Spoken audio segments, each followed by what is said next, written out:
I sada ćemo malo da provežbamo zadatke koji se tiču pH vrednosti i izračunavanja, gde kao podatak imamo datu pH vrednost. Dakle, krećemo od onih najjednostavnijih ka onim malo komplikovanijim zadacima.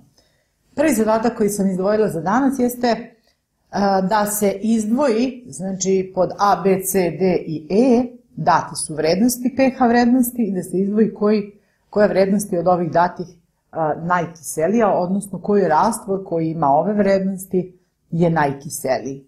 Da se podsjetimo, skala pH vrednosti se kreće od 0 do 14, pa smo rekli da je od 0 do 7 kisela sredina, da je na pH 7 neutralna sredina i da je pH veća od 7 bazna sredina. Dakle, pošto su nam ovde sve pH vrednosti, prva je 9, druga 1, pod C 11, pod D 0 i pod E 7, ovde je lagan odgovor, dakle, pod D 0.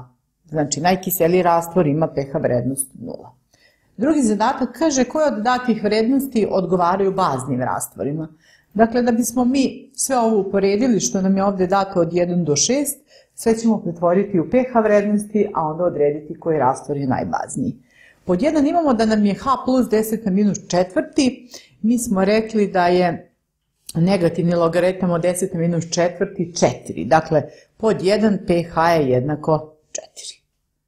Pod 2 imamo da je koncentracija OH minus iona 10 na minus drugi, pa nam je iz toga POH jednako 2, odnosno pH će biti jednako 14 manje 2, dakle 12. Znači druga vrednost nam je pH 12.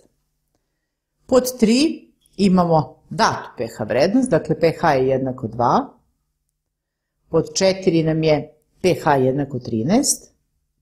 Tu ne moramo ništa da računamo.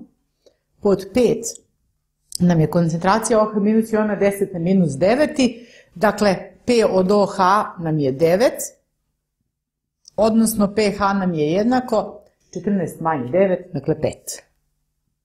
Znači, ovde imamo pH 2, ovde imamo pH 13, ovde imamo pH 5 i pod 6 imamo da nam je koncentracija H plus iona 10 na minus 8, što znači da je pH jednako 8.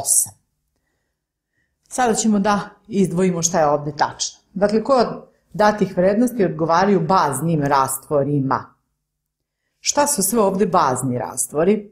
Znači, rekli smo da se od 0 do 7, da od 0 do 7 imamo kisele rastvore, na pH 7 imamo neutralni rastvor i sve što je veće od pH 7 su bazni rastvori.